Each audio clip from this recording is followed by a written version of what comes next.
Bismillahirrahmanirrahim. Assalamualaikum warahmatullahi wabarakatuh. Waalaikumsalam warahmatullahi wabarakatuh. Alhamdulillah hamdan katsiran thayyiban mubarakan fihi kama yuhibbu rabbuna wa yarda. Wassalatu wassalamu ala sayyidina Muhammadin wa ala alihi wa sahbihi ajma'in. Asyhadu an la ilaha illallah wa asyhadu anna Muhammadan abduhu wa rasuluh. Allahumma salli ala sayyidina Muhammad wa ala ali sayyidina Muhammad. Raditu billahi rabba wa bil islami dina wa bi Muhammadin nabiyya wa rasulah. Allahumma barik alaina wa ala alihi bi rahmatika ya arhamar rahimin. Subhanaka la ilma lana illa ma 'allamtana innaka antal alimul hakim. Amma ba'd. Pertama-tama kita memanjatkan puja dan puji yang hanya Allah Subhanahu wa taala. Alhamdulillah kesempatan ini masih diberikan kenikmatan umur yang panjang, sehat walafiat, sehingga masih dapat mengikuti kajian kitab Hidayatul Mujtahid yang merupakan salah satu karangan dari Imam Rushd tentang perbandingan 4 mazhab. Mudah-mudahan apa yang kita terima dapat kita amalkan untuk kemudian menjadi amal soleh, amal jariah, sehingga bisa memperbanyak amal pahala kita. Dan tentunya mudah-mudahan kehadiran kita di sini mendapatkan rahmat dan maghfirah Allah Subhanahu wa taala. Shalawat beserta salam semoga selalu tercurah limpah kepada junjungan kita Nabi Allah Muhammad sallallahu alaihi wasallam, kepada keluarga, para sahabat, para tabi'in, tabi'in, dan seluruh umat yang mengikuti ajaran dari sunnah. Terakhir kemarin itu tentang niatkan ya. Iya. Baru niat dan membasuh kedua tangan kemarin. Jadi kita jadi tahu bahwa ternyata perbedaan pendapat para ulama itu didasarkan pada pemahaman terhadap dalilnya. Itu yang berbeda sehingga kita jadi berbeda. Padahal dalilnya sama, itu juga. Tapi begitu prakteknya dipahaminya, ini mau begini, itu mau begitu.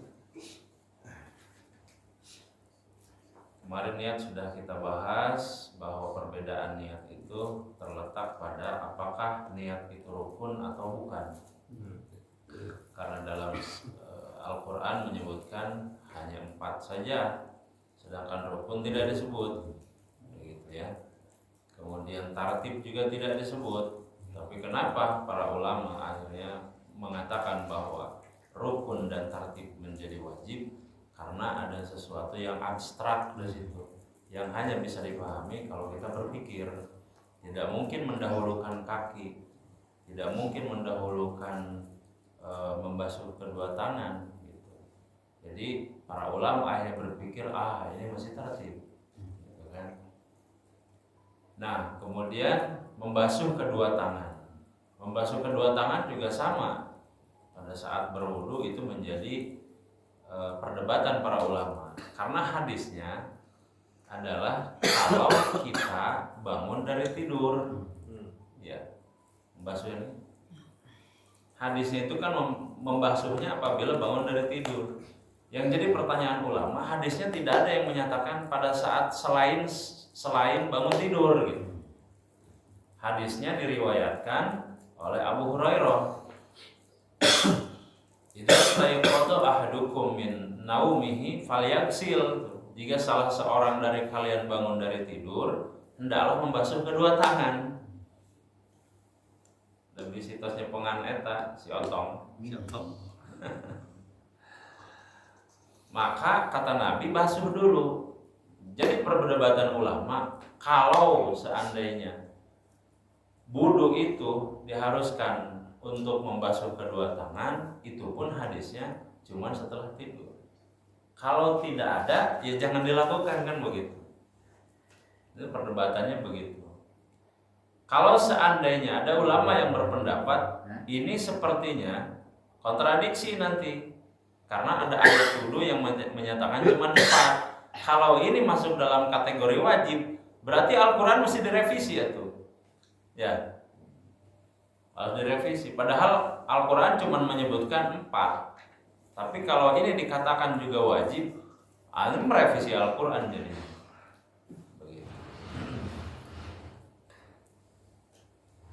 Kemudian ulama memahami al-bayat maknanya tidur malam. Al-bayat dalam hadisnya itu tadi falyagsil yadahu qabla ayyudkhilahal ina'a fa in ahadakum la yadri aina bayat.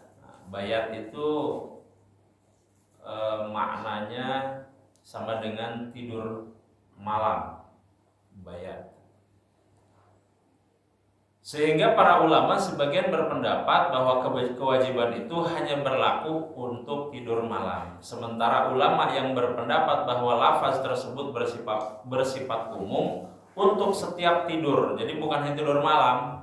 Menjelaskan bahwa kewajiban membasuh tangan itu berlaku untuk setiap tidur, baik siang maupun malam.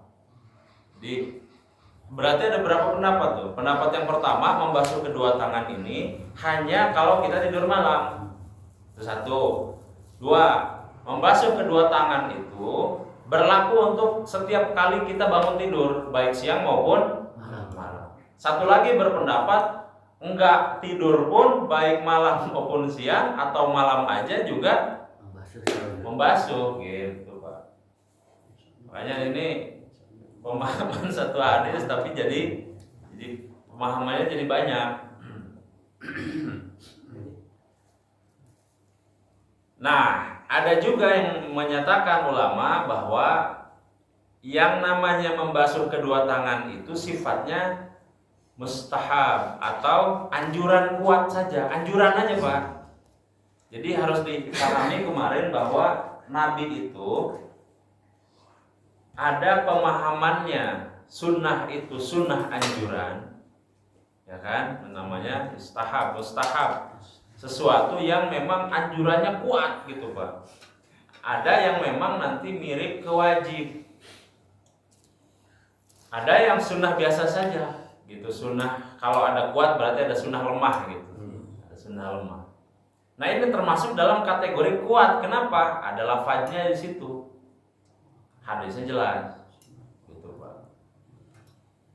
Nah, ulama mengatakan bahwa kuat anjuran bahwa membasuh kedua tangan setelah tidur itu karena dilakukan secara terus-menerus oleh Nabi, sehingga Nabi mengucapkan itu karena berulang gitu, Pak. Berulang ini yang dilakukan oleh Nabi itu berulang terus-menerus. Sehingga para sahabat berkata, sesungguhnya hal itu termasuk sunnah yang dikuatkan. Sunnah muakkad berarti. Sunnah muakkad. Bahkan bisa dalam kategori wajib. Sedangkan yang lain berpendapat itu hanya anjuran saja dari Rasulullah, bukan sifatnya kewajiban atau disebut dengan mustahab. Anjuran saja itu. Gitu ya. Karena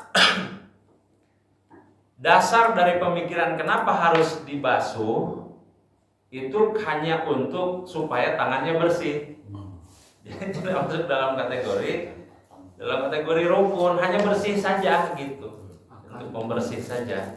Kesehatan juga kan. Iya, jadi makanya dalam konteks rukun wudhu sudah saja langsung ke muka juga boleh-boleh saja. Muka, tangan, kepala, kaki, sebegitu aja paling minimal itu sudah sah, gitu. Sudah sah itu.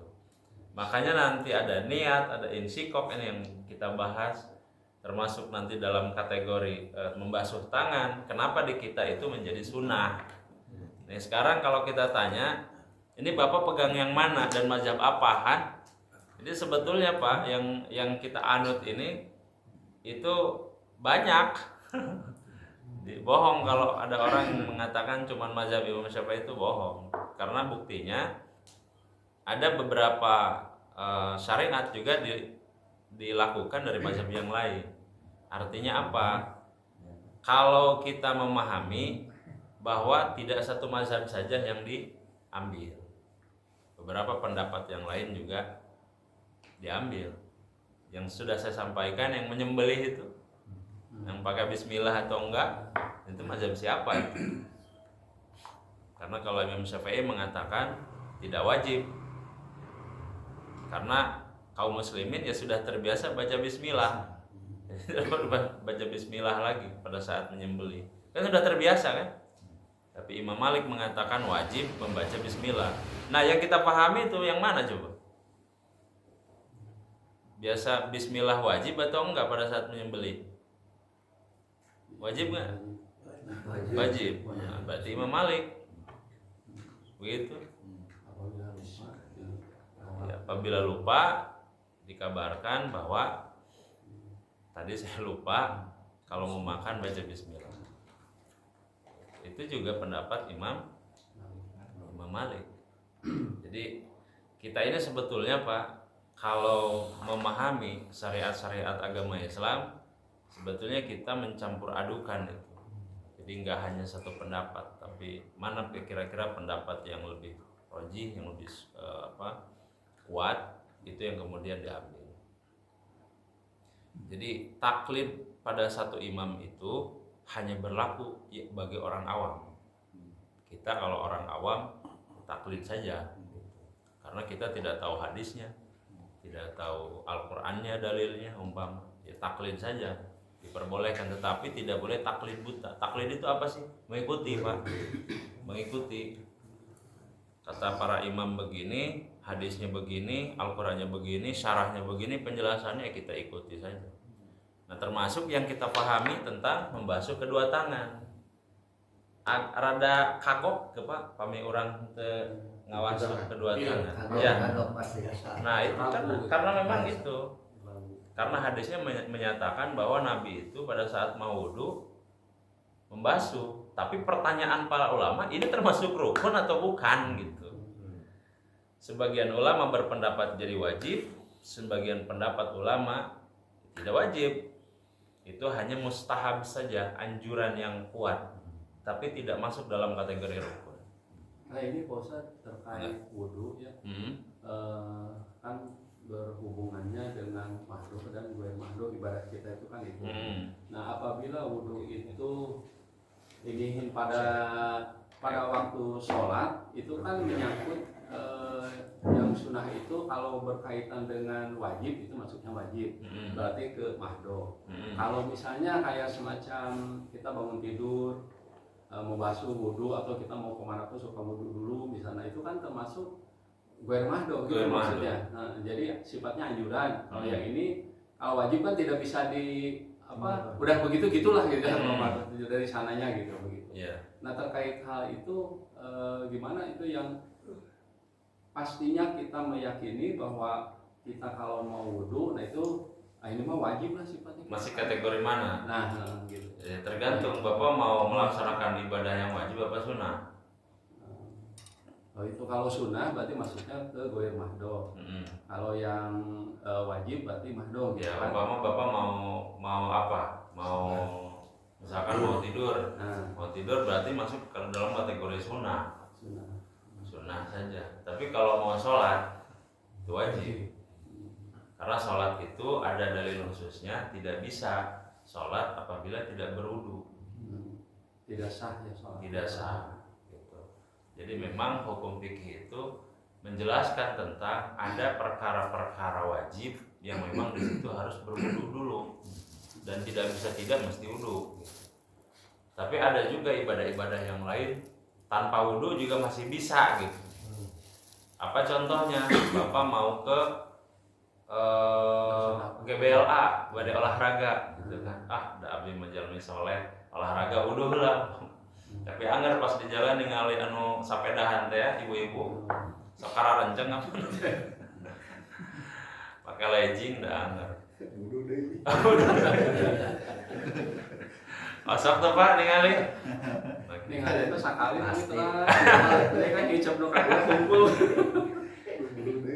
Pami direkayasa hukumah kan Pak. Anu teu kenging eta kan terus menerus ya. Upami sakali tapi melotot kieu kumaha? Yang tidak boleh kan satu kali kemudian Kedipan. satu kali kedipan, pamit ngedip kieu we kumaha? Masuk ke kategori haram. Begitu Pak ya. Jadi memang ada perkara-perkara yang wajib untuk ini dulu. Wudu dulu, ada juga yang tidak. Nah, sampai sini paham Pak ya kenapa ada perbedaan terkait dengan membasuh kedua tangan. Begitu. Makanya dalam membasuh kedua tangan itu tidak ada aturan. Tangannya yang sampai mana? Ayo, apakah sampai sini? Apakah sampai sini? Apa sampai sini? Nggak ada aturannya. Udah aja basuh tangan, disebut tangan yang mana? Ini juga nanti yang insya Allah kita bahas kemudian ya. Yang maksud tangan itu yang mana? Apakah cuma sampai sini, pergelangan tangan? Atau sampai sini, siku? Atau sampai sini? Ini yang disebut tangan yang mana? Mana yang disebut tangan? Hah? Dari mulai bahu tangan. Tahan. Ini namanya apa ini? Ini kalau saya potong nih, di tengah ya. Pak, sikut sampai sikut, potong nih teh. Ayat. Ini sebut tangan bukan? Masih. Kalau membasuh kedua tangan berarti harus begini dong. Ayo. Dia sebut tangan tuh yang mana? Pergelangan tangan tuh masih tangan nggak? Siku tangan juga masih tangan nggak? Curug. Nah itu Pak, definisi-definisi itu yang kemudian nanti para ulama berbeda pendapat. Ini yang disebut tangan tuh yang mana? Gitu. Kalau seandainya membasuh kedua tangan seperti yang dilakukan Nabi, ada nggak aturan sampai mana? Seperti misalkan halnya wudhu, kan wajah. Definisi wajah itu yang mana? Batas-batas itu yang kemudian dibahas oleh para ulama dan kemudian menimbulkan perbedaan pendapat. Batasnya itu apa gitu? Termasuk dalam membasuh kedua telapak tangan sebelum memasukkan ke air, artinya sebelum berwudhu. Telapak tangan berarti ini ya. Iya. Ini berarti. Gitu. Telapak tangan.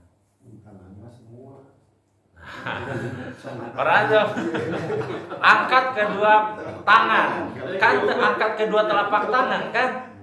Angkat tangan kan kieu saudara. Angkat tangan. Ayo, angkat tangan kieu. Henteu angkat tangan kieu. Henteu. Atanapi angkat tangan kieu unggul henteu kieu. Nah, itulah yang kemudian dibahas oleh para ulama. Sebetulnya yang disebut tangan itu yang mana?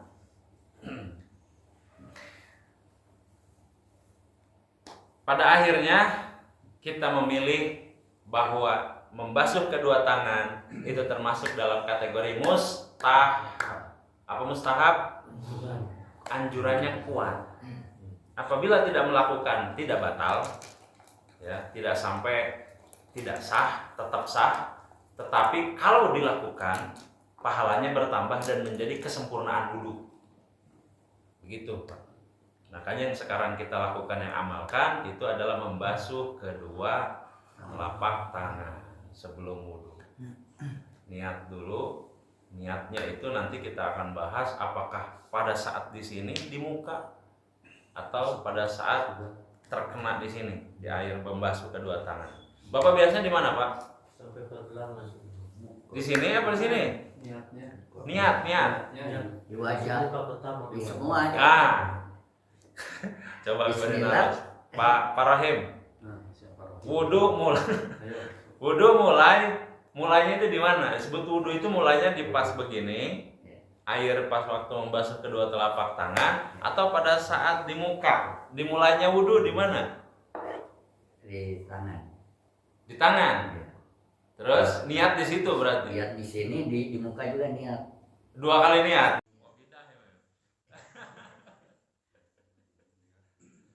Ayo. Jadi ada 2 ya? 2 kali.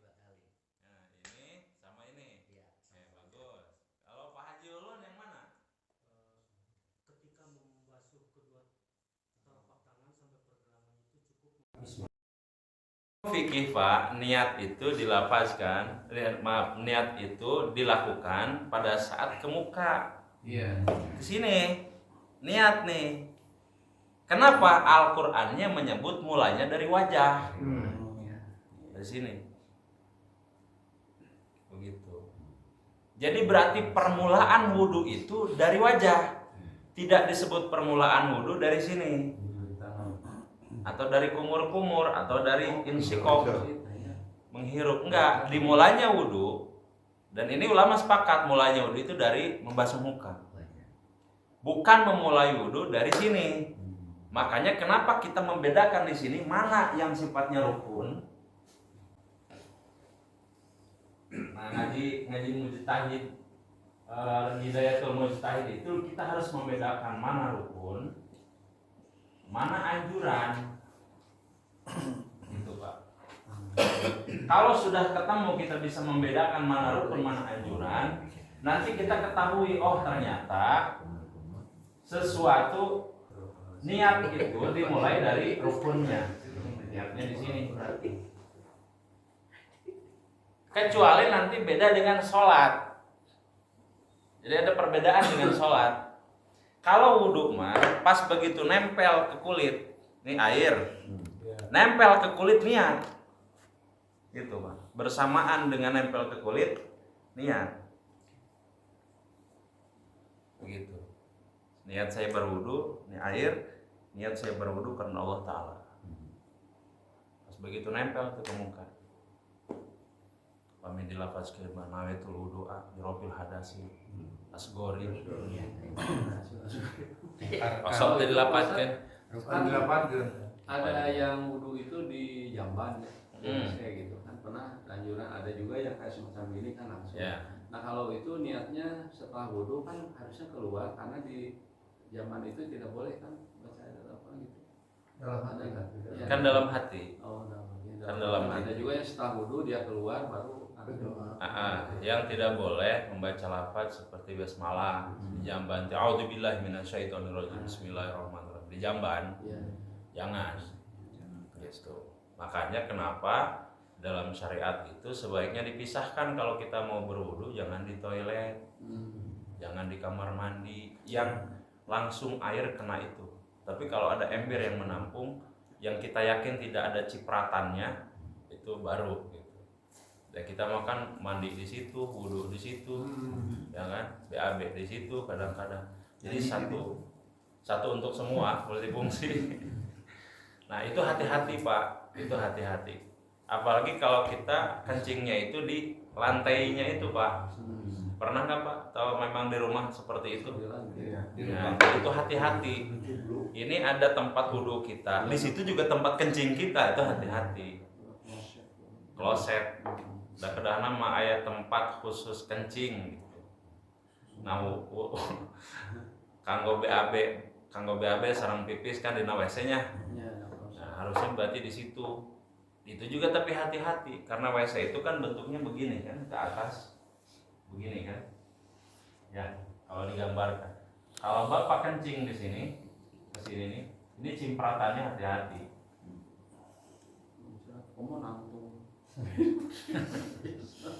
Cipratan ini nih, ini tinggal gue bagi orang Pak, ada cipratannya itu ke paha ke apa, itu hati-hati.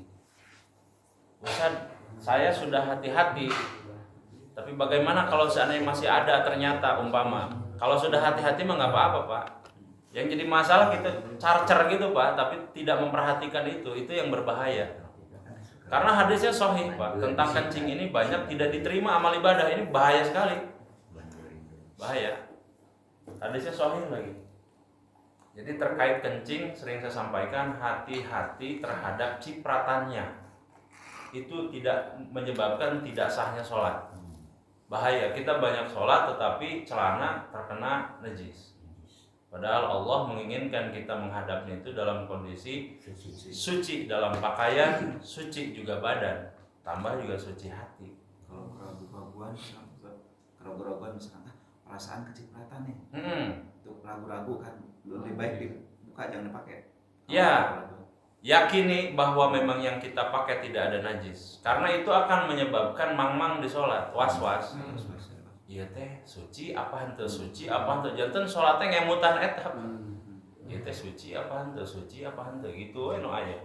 Jadi sebaiknya lepaskan yang kira-kira abu-abu ini najis atau tidak, pakai yang betul-betul bersih. Ya, makanya sebaiknya dipisahkan antara sarung yang buat sholat dengan sarung yang buat tidur. dipisahkan. Karena kadang-kadang kalau sarung buat tidur mah itu kita sembarangan aja, nggak mikir karena buat sholat kan. Caranya biasa gitu, tidak memperhatikan. Makanya sebaiknya diganti. Kalau mau sholat khusus sholat, kalau mau tidur khusus tidur gitu. Kalau kloset duduk, kloset itu kalau misalnya ininya ditutup kan ada buka tutup. Iya. Jika kita mau wudhu atau apa ditutup terus Kloset. ya Duduk. Kan ada tutupnya. Emang tiasa wudhu didinya? Enggak. Kerja kencingnya. Hanya untuk menghindari aja. Oh. Kencingnya. Menghindari bahwa itu di kamar mandi. Bapak pipis nate ngadeg apa kumaha? Duduk juga. Nah itu justru yang saya khawatirkan dan saya sering Pak perhatikan itu. Bapak misalkan toilet duduk, kloset duduk, cipratannya mesti itu ke paha, ke bagian ini, mesti itu. Cobian aja. Enggak, kalau misalnya saya duduk itu kan kita misalnya ngajegang. Tapi kalau ngajegang. misalkan ya kan saya duduk itu kan rada ngajegang sih. Iya. Biasa ngajegang. Duduk teh bisa ngajegang. Jadi Biasa kalau misalkan kencing itu kan di depannya ada lebih apa? Space. Lebih Space. Kalau kita tutup ke situ gitu. Enggak ada kecipratan. dua ini kan agak jauh. ada dua, ada yang dibuka semua. Nah, kalau untuk pipis untuk BAB kan dibukanya cuma satu gitu Pak. Ya. Satu itu, terus kedua kalau seandainya kita mau wudhu, klosetnya ditutup, kita bisa baca basmalah nggak di situ? Tapi klosetnya ditutup gitu Pak. Iya. Tutup dulu. Baik. Ini masalah tempatnya, bukan alat yang untuk pipisnya, Pak. Jadi tetap aja kalau memang di situ tempatnya memang tempat kencing, ya jangan. Namanya berarti jamban. Secara umum ya ruangan. Satu Ruangannya. Gitu. Ruangannya yang dibahas. Jadi bukan tempat khususnya itu. Kalau ruangan di situ memang didefinisikan jamban, ya berarti sebaiknya jangan di situ. Karena mau bagaimanapun itu mesti ada cipratan-cipratan najisnya. Kita tidak tahu itu. Ustadz ini kan sudah sedemikian apik saya buat umpama ini mah. Nah justru agama itu mengajarkan kehati-hatian. Potensinya tetap ada gitu. Daripada kita mang-mang, was-was, mendingan keluar saja yang betul-betul suci gitu maksudnya. Ustadz tapi tidak ada lagi ruangan, ya nggak apa-apa juga. Nggak apa-apa juga kalau memang tidak ada lagi. Bapak mau wudhu, di luar nggak ada. Satu-satunya di sini umpama, di dalam. Ya udah nggak apa-apa, tapi pastikan hati-hati. Begitu maksudnya Pak. Pastikan bersih dari najis. Jadi dibilas dulu umpama, dibanjur heula. Banjur heula. Jadi bukan tidak boleh agama mah, tapi hati-hati kalau dilakukan. Jangan-jangan nanti sholat kita tidak diterima hanya karena cipratan najis gitu. Ya paham. Paham ya? Iya. Nah intinya sebetulnya Pak, mau kloset duduk, mau kloset jongkok, tetap saja ada potensi cipratan. Bapak, iya umpama, tetap aja ada potensi cipratan, apalagi kalau keluar si air kencingnya cukup deras. Satu lagi Ustaz. Enggak. Dengan pipis kalau berdiri Disikat dengan duduk sama jongkok. Iya. Kalau menurut medis kan jongkok terus jauh lebih sehat. Jangan gitu kan. Lebih sunnah memang itu Pak. Sunnah itu kencing, Nabi itu kalau kencing Pak, jongkok. Iya, jongkok. Bagus. Kenapa coba? Ada nggak ininya? Ada alasannya nggak kenapa masih jongkok? Supaya Kita jongkok. Ini Pak, Tidak ini muncul. yang kita khawatirkan. Percikannya ya. Percikannya. Yang Karena di hadis sahihnya itu orang yang mengalami siksa kubur itu nggak henti-henti Pak. Disiksa we kuburna karena memang dianggap tidak sholat. Pada saat kencing, itu cipratan kemana-mana karena berdiri. Jadi berdiri itu potensi air kencing kemana-mananya itu jauh lebih tinggi dibandingkan dengan jongkok. Kalau jongkok itu bisa terpusat paling ke paha itu. Tapi coba kalau berdiri Pak, kemana-mana. bisa kemana-mana itu. Bisa karena perut, bisa karena paha, bisa karena betis, karena muka oke bisa. Cobian Bapak, badai pipis, anginnya ka dieu tah. Pas ka dieu Bapak pipis gitu lah karena muka pasti. Sudah ada tinggalnya Pak Ustaz. Di balkon. Pipis di balkon atau napi di luhur gitu. Di luhur kenteng Pak. Itu bisa terjadi. Makanya kenapa Nabi itu sangat berhati-hati, Pak. Jongkok kalau pipis. Dan itu menjadi sunnah. Sunnah memang. Ya sisanya juga beda jongkok sama berdiri. Ya. Sebenarnya kan setelah keluar digoyang-goyang kan gitu terus Ada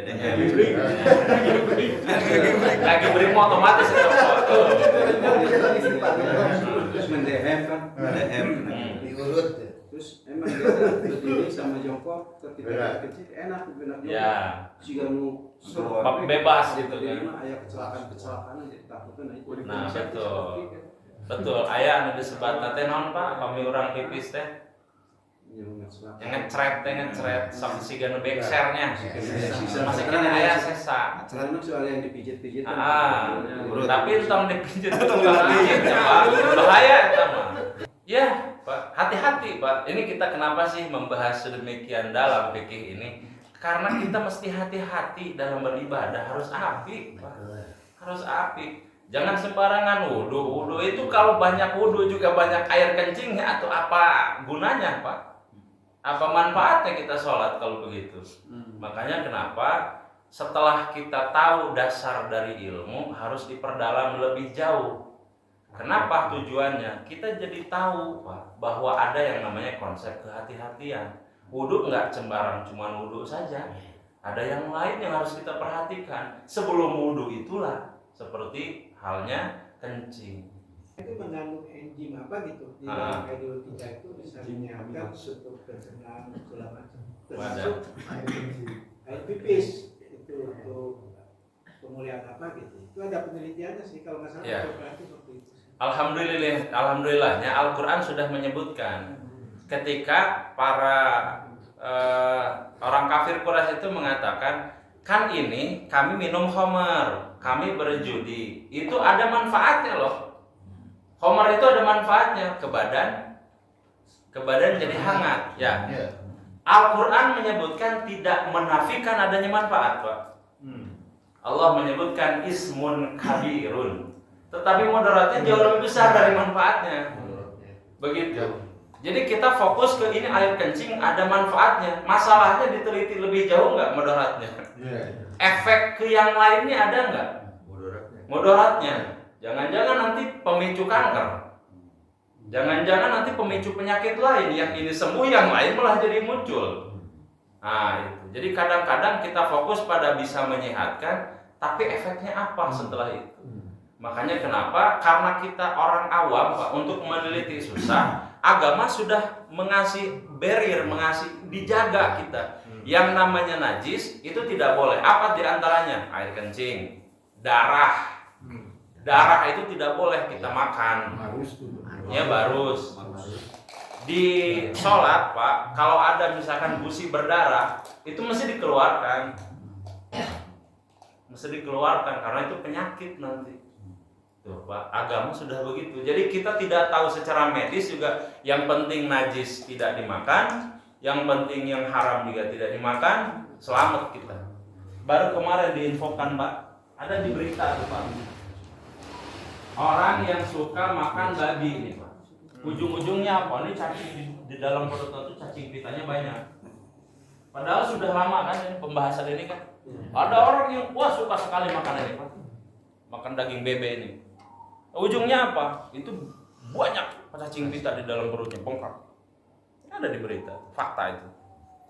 Kita mah orang Islam sudah dijaga oleh Allah sedemikian rupa. Jangan makan yang najis, jangan makan yang haram. Kenapa? Di dalam syariat itu mesti ada kebaikan di dalamnya. Pasti itu. Meskipun kita tidak tahu, saya mau nggak tahu. Yang penting dilaksanakan pasti ada manfaatnya, ada kebaikannya di situ. Pasti. Jadi sudah ada protectionnya. Ya? Sudah ada.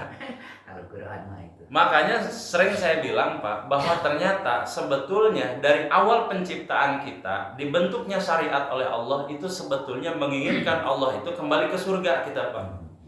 Ingin kembali ke surga. Di surga itu orang yang masuk surga itu adalah orang-orang yang menjaga makanannya, Bersih dari iya, dari makanan, dari akhlaknya, itu sebetulnya ke sana arahnya. Makanya Allah memberikan syariat, tidak boleh makan najis, tidak boleh makan apa yang babi anjing, nggak boleh. Gitu. Dan itu tidak bisa dilogikakan lagi. Kenapa kita tidak boleh makan anjing, tidak boleh makan babi? Ya nggak usah dirasionalkan. Saya bilang ada ta'abudi, udah ikuti aja. Itu nggak bisa dirasionalkan itu Pak. Nggak bisa. Karena ada cacing pitanya. Masaknya jadi higienis umpama, jadi halal gitu. Kan gitu ya. Kalau tidak ada cacing pitanya, jadi halal gitu. Makanya udah itu saklek tuh. Ta'abudi aja udah, bukan ta'akul itu. Mahdoh aja udah. Laksanakan samina wa ta'ana. Baik, kita lanjut. Yang kedua adalah, yang berikutnya adalah tentang rukun berkumur dan beristinsyak. Nah, ulama itu membedakan pendapat Nabi itu ada dua, Pak. Nabi, kan hadis itu, definisi hadis apa, Pak?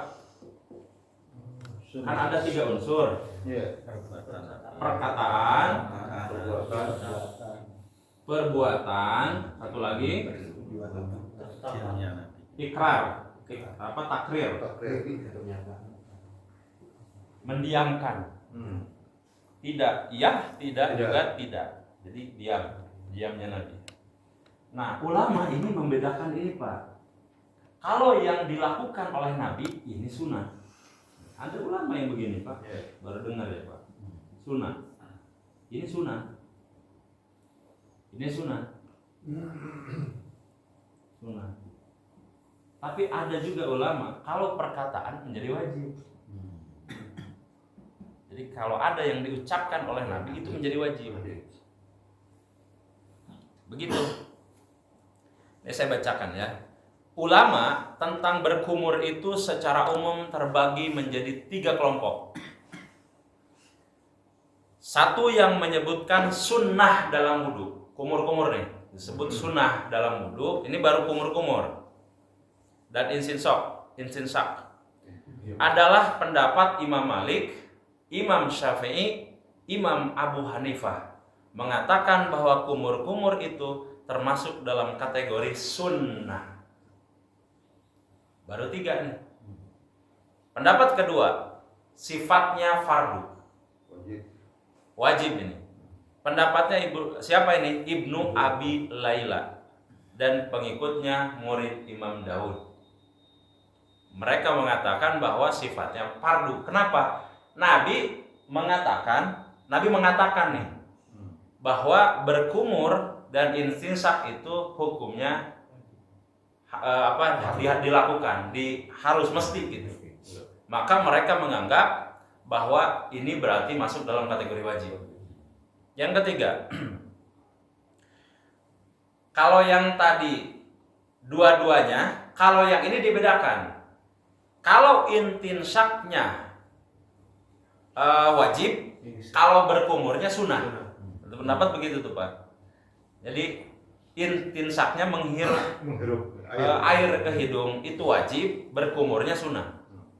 Pendapat siapa ini? Abu Saur, Abu Ubaidah dan sekelompok dari mazhab Az-Zahiri. Jadi mazhab itu sebetulnya bukan hanya 4, Pak, banyak. Perlu diketahui ya, mazhab itu banyak. Hanya yang paling terkenal, yang paling banyak mengikut 4, yang lain berguguran. Gitu. Hanya 4 saja yang paling masyhur. Tapi sebetulnya banyak. Apa hadis yang menjadi landasannya? Nih, saya bacakan dari hadis Imam Bukhari dalam sahihnya yang diriwayatkan oleh Abu Hurairah. Bunyi hadisnya begini yang dipertentangannya. Idza tawaddoa, apabila salah seorang dari kalian berwudu, idza tawaddoa ahadukum falyaj'al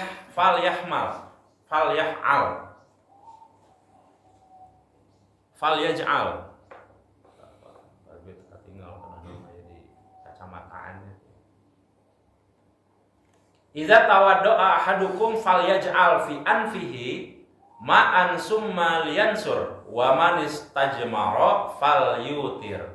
Apabila kalian berwudu, masukkanlah air ke hidungnya dan keluarkanlah.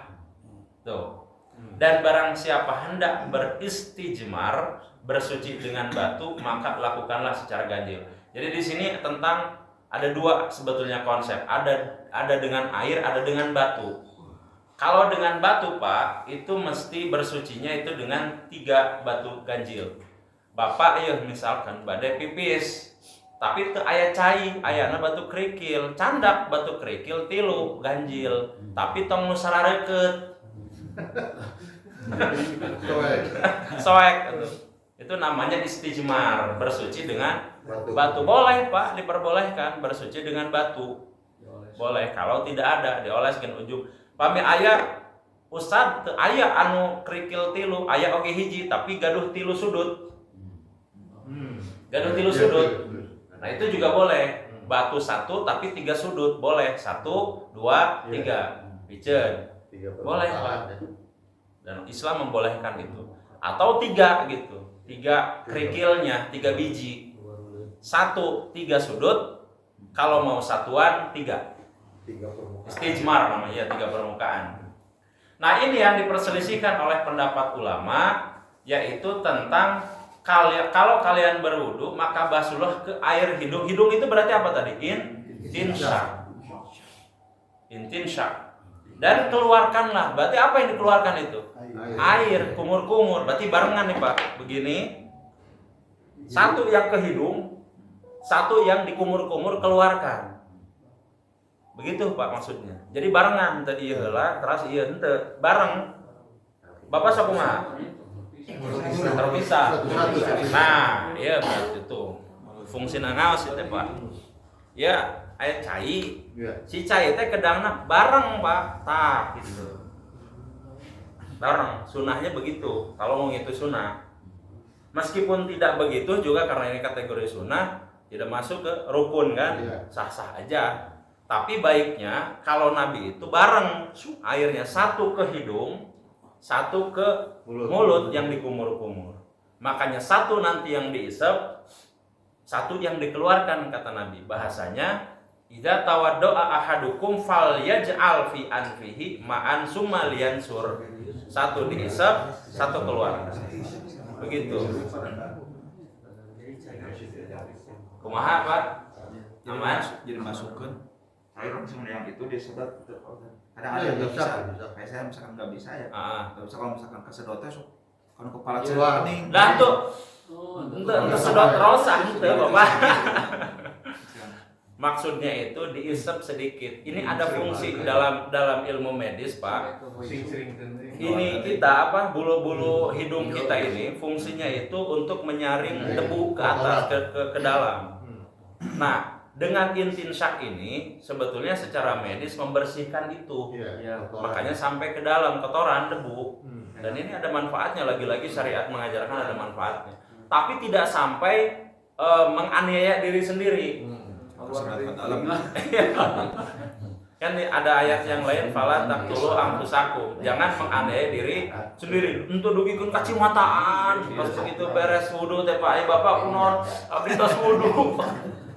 Cimataan terkedah gitu. Banyak henteu rosak gitu. Sayeuna wae sanyampena lah. Gitu. Berapa kali Pak Ustaz?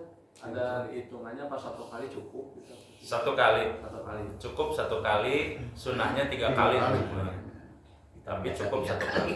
Ini satu Pak Ustaz. Ya. Kalau lagi dalam perjalanan, tadi pakai batu kan ya. Ada batu biasa di kendaraan pakai tisu. Bagus. Itu ada beberapa pakai daun. Bagus. Daun.